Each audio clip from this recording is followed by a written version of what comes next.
ये उन्होंने कैसे हासिल की है, ये कैसे अचीव की है, उसके बारे में भी हम जानेंगे। उस तरफ आप मेडल भी देख सकते हो कि एथलेटिक में और नेपाल तक जाकर कैसे मेहनत करके ये मेडल हासिल किए हैं। तो हमारे साथ मौजूद है अंजू के पापा और मम्मी। हम आपसे ये जानेंगे कि आपकी बेटी है जो होनहार है, इन्होंने तैयारी की और ये मुकाम हासिल किया, तो इसमें आपको कैसा फ़ील होता है?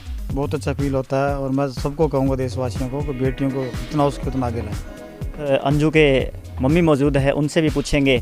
तो आपको कभी नहीं लगा भी ऐसा भी नहीं बेटियों को रोकना चाहिए, उन्हें बाहर नहीं निकालना चाहिए? नहीं जी, कभी नहीं लगा मेरे को। नमस्कार, आप देख रहे हो आपकी आवाज़। तो आज हम पहुँचे हैं एक ऐसी प्रतिभा के घर जहां हम दिखाएंगे आपको कि उस प्रतिभा ने मेहनत करके किस तरह से आज अपने मुकाम पर है।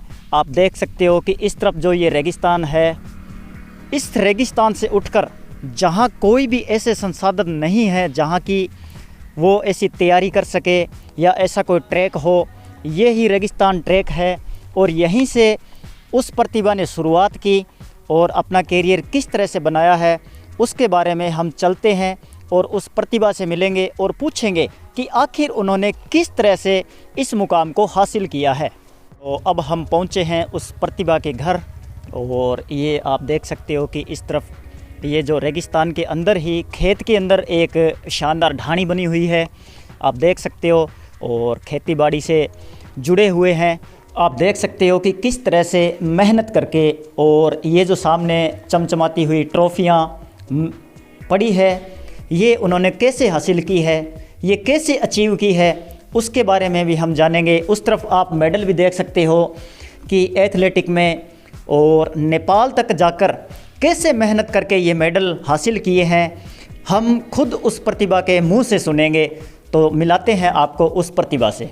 हमारे साथ वो प्रतिभा मौजूद है और उस प्रतिभा से हम बातचीत करेंगे और आपको ये पूछकर बताएंगे कि उन्होंने ये जो अचीवमेंट है वो कैसे हासिल किए। तो हमारे साथ मौजूद है अंजू बेनीवाल। तो अंजू बेनीवाल से हम पूछेंगे कि उन्होंने किस तरह से मेहनत की और वो यहाँ तक कैसे पहुँची है। तो अंजू, सबसे पहले तो आपका हमारे चैनल पर स्वागत है। सभी को राम राम मेरी तरफ से, मोस्ट वेलकम। तो अंजू, हम ये जानना चाहेंगे कि आपने इस रेगिस्तान में, ये जो पीछे रेगिस्तान है हमने पीछे पहले दिखाया है, यहाँ से आप किस तरह से मेहनत करके, आपको कितनी कठिनाइयों का सामना करना पड़ा और फिर आप यहाँ पहुँचे हो? कठिनाइयों का सामना तो बहुत किया था, पर मेरे साथ मेरे गुरु, मेरे पापा जी का इसमें बहुत ज़्यादा हाथ था। और एक बार तो स्टार्टिंग में यहाँ पे सीमाजन के कॉम्पिटिशन हुए थे ग्रामीण के, जहाँ पे ग्रामीण वासियों के हुए थे, उसमें नॉर्मली लड़कियाँ आई हुई थी। तो मेरे पिताजी ने उसमें मेरा नाम लिखवा दिया। तो नॉर्मल गांव की जो कंपटीशन थे उसमें मैंने हिस्सा लिया, उसमें मैं फर्स्ट आई। उसके बाद पापा ने बोला कि इसको प्लेयर ही बनाना है, मतलब कुछ जुनून है इसमें और इसको प्लेयर ही बनाना है। तो फिर यहाँ पे नॉर्मली गांव में कोई ग्राउंड तो है नहीं, आपको पता है, नॉर्मल समाज है और कुछ समाज वालियों सोच है, और यहाँ पे ना कोई स्पोर्ट्स है ना कुछ और है। तो मेरे पिताजी ने ही मेरे को इसमें सपोर्ट किया था भी बेटा गेम करना है, कुछ बनना है। तो अंजू, एक बात और जानेंगे कि ग्रामीण क्षेत्र के अंदर लड़कियों को ज़्यादातर घर से बाहर नहीं निकलने देते, तो आपको कभी रोक टोक नहीं की? नहीं, मुझे कभी रोक टोक नहीं की। मुझे हमेशा बेटे की तरह ही रखा है। मेरे भाई को कम मिलता है पर मुझे ज़्यादा मिलता है, हमेशा बेटे की तरह ही रखा है। कभी कोई चीज़ में रोक टोक नहीं किया। हाँ, रोक टोक बेटे को जैसे रोक टोक होती है ना, वैसे मुझे रोक टोक कभी नहीं की। जिस चीज़ में लड़कियां जो करती है ना, उसमें मेरे पापा ने कभी मेरे उस चीज़ से अलग ही रखा है। जैसे मेकअप शेकअप, सलवार सूट, ये इससे अलग ही रखा है। जैसे बनना है, बेटा बनना है तो बेटा ही बनना है और बेटे की तरह ही रखा है। कहीं भी जाओ, बाइक सिखाया, गाड़ी सिखाई, हर एक चीज़ बेटे की तरह ही गाइड की है। बहुत अच्छा सुनकर लगा कि आप भी देख सकते हो कि अंजू ने बताया कि माता पिता ने कभी नहीं रोका है। आप भी बच्चियों को कभी मत रोके, बच्चियों को आगे लाने का आप प्रयास करें। तो अंजू, आप चैम्पियनशिप जीत के आई, उसके बारे में और बताएं। उस चीज़ की मुझे बहुत ज़्यादा खुशी हुई थी। मैं खेल के आई थी, फर्स्ट टाइम स्टेट खेला था मैंने। फर्स्ट मेडल था मेरा 2016 के अंदर अलवर में खेलो इंडिया का। उसमें मुझे बहुत खुशी हुई थी, पर उसमें मैं क्या है, उस टाइम बच्ची थी, इतना नॉलेज नहीं था, तो उस टाइम घबरा भी रही थी। और जीतने के बाद मुझे खुशी भी बहुत हुई थी। उसके बाद मेरा नेशनल में सिलेक्शन हुआ और नेशनल में मैं फर्स्ट पोजीशन आई थी। तो अंजू, आप इंटरनेशनल खेलने गई थी नेपाल, तो नेपाल जाके आपको कैसा लगा और वहाँ मतलब कैसा कल्चर था? कल्चर वहाँ का बहुत अच्छा था क्योंकि वो एक भारत का ही हिस्सा है और खाना पीना भी वहाँ का अच्छा था, रहन सहन भी अच्छा था और गेम भी अच्छे थे, कोचेस भी अच्छे थे। और थोड़ा ठीक नहीं लगा था क्योंकि पिताजी साथ में नहीं थे तो अलग रहा था थोड़ा। तो अच्छा, आप वहाँ गए थे तो अकेले गए थे? हाँ जी। मम्मी पापा या घर का कोई सदस्य नहीं था?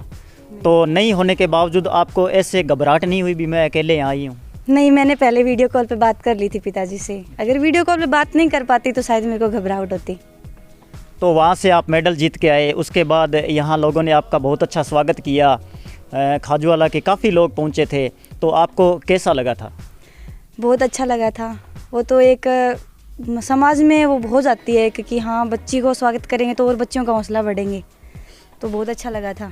तो अंजू, अब हम एक बात आपसे और जानना चाहेंगे कि आप इस क्षेत्र की जो लड़कियां हैं, बिल्कुल सीमावर्ती क्षेत्र पे ये जो खाजूवाला है बसा हुआ है, बिल्कुल बॉर्डर एरिए पे है, यहाँ ऐसे संसाधन भी नहीं है, उसके बावजूद भी आपने कठिन प्रयास किया। तो आने वाले समय के अंदर जो इस क्षेत्र की लड़कियां आपको देख रही है, उनके बारे में आप उनको क्या संदेश देना चाहोगे?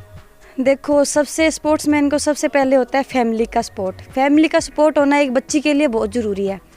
मम्मी मना कर देती है तो पापा को तो कम से कम सपोर्ट करना ही पड़ेगा। मेरे लिए ग्रामीण निवासियों ने बहुत कुछ बोला था ऐसे वैसे, तो मेरे पिताजी ने उस चीज़ का कभी नहीं किया, इग्नोर ही किया था उनको, और उनसे मेरे को अवॉइड ही किया था कि इनकी बातों पे ध्यान मत दे, तुझे जो करना है कर, तेरा जुनून ही है। और सबसे पहला है कि स्पोर्ट्समैन में जुनून होना चाहिए कि हाँ मुझे ये करना ही है, चाहे कैसे ही करूँ, बस मुझे करना है। और बाकी तो फैमिली की सपोर्ट होना बहुत ज़रूरी है सर।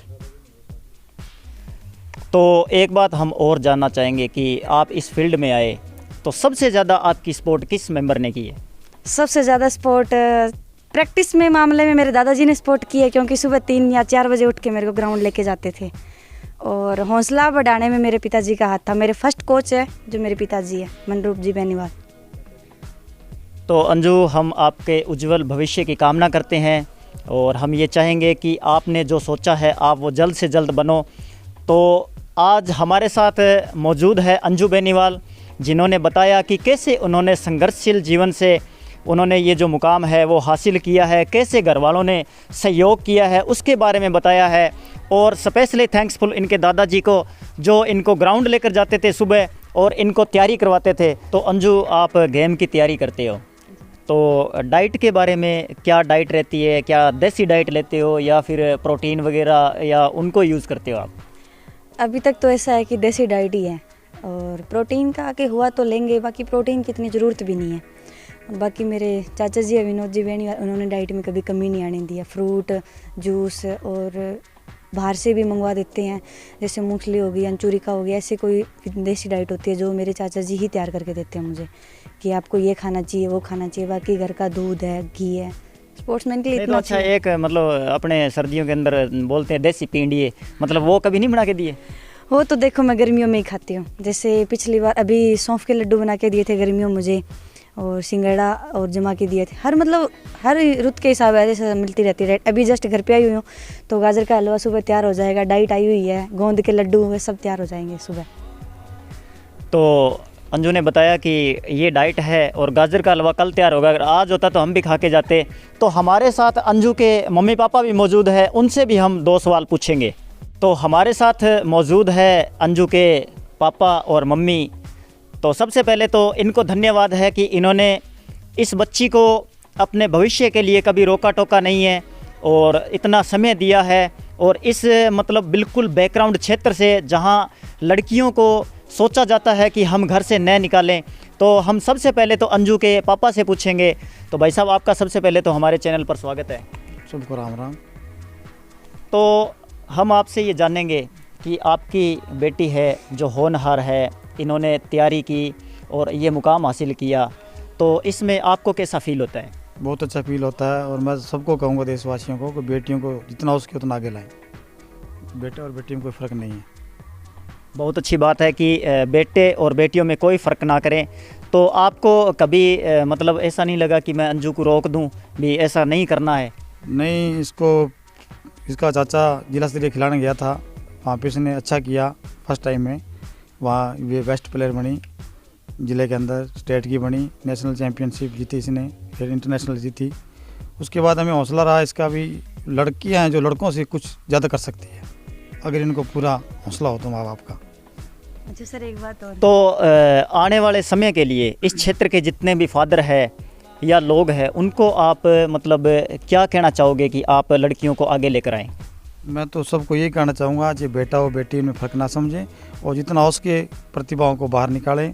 माननीय प्रधानमंत्री जी ने ये ग्रामीण प्रतिभा खोज जो निकाली है, इसके अंदर उनका बहुत बड़ा हाथ है और मैं धन्यवाद देता हूँ प्रधानमंत्री जी को, जिन्होंने हमें ऐसा मौका दिया और हमारी बच्ची ने इतना बड़ा मुकाम हासिल किया। तो हमारे साथ अंजू के मम्मी मौजूद है, उनसे भी पूछेंगे। तो आपको कभी नहीं लगा भी ऐसा भी नहीं बेटियों को रोकना चाहिए, उन्हें बाहर नहीं निकालना चाहिए? नहीं जी, कभी नहीं लगा मेरे को। आपको कैसा फील होता है अंजू मतलब दिन प्रतिदिन ऐसे आगे जा रही है, तरक्की कर रही है? बहुत खुशी हुआ है मैंने आगे जावे से, तो यहाँ सोचो सारी बेटियाँ भी तरह खेलना चाहिए। खुशी भी होती है और खाना ही बहुत अच्छा बना के देते हैं फिर तो। और एक बात और कहना चाहूँगी कि कई बच्चे होते हैं जो अपने माँ बाप के थोड़ा डांट देते हैं तो घर छोड़ जाते हैं, तो मेरा उनसे स्पेशली निवेदन है कि उस चीज़ को आप गिफ्ट समझ के महसूस करें कि वो हमें मार क्यों पड़ी है। मेरे पिताजी मेरे साथ ही खड़े हैं, मेरे को बहुत बार मार पड़ती है। अभी 1 साल पहले ही मेरे पापा ने मेरे को पीटा था, उस चीज़ को मुझे खुशी भी होती है, पर कोई दूसरा हाथ नहीं लगा सकता। मेरे पिताजी ही मेरे को पीट सकते हैं, कभी मेरी मम्मी ने भी मेरे पे हाथ नहीं उठाया। हाथ तभी उठाता है जब मैं प्रैक्टिस नहीं करती या फिर प्रैक्टिस में कोई गड़बड़ी करती हूँ तो मुझे मार पड़ती है, वैसे कभी मार नहीं पड़ी। बिल्कुल अंजू, आपने बहुत सही कहा कि माता पिता कभी भी अपने बच्चों के लिए बुरा नहीं सोचते हैं। अगर वो डांटते हैं तो वो इसी चीज़ के लिए डांटते हैं कि वो कुछ गलत ना करें, वो सही ट्रैक पर चलें। तो आप देख सकते हो कि पीछे ये जो रेगिस्तान, कितना बड़ा रेगिस्तान दिख रहा है, इस रेगिस्तान से उठकर ये अंजू बेनीवाल एक जो नाम है, आप देख रहे हो कि उन्होंने मेहनत करके और ये चेहरा जो बनाया है। तो इसी के साथ आज हम पहुँचे हुए थे खाजूवाला क्षेत्र के बिल्कुल नज़दीक एक ढाणी के अंदर, जहां आप देख रहे हो आज हमारे साथ अंजू है। तो इसी के साथ आप देख रहे हो आपकी आवाज़ और मैं विनोद चारण।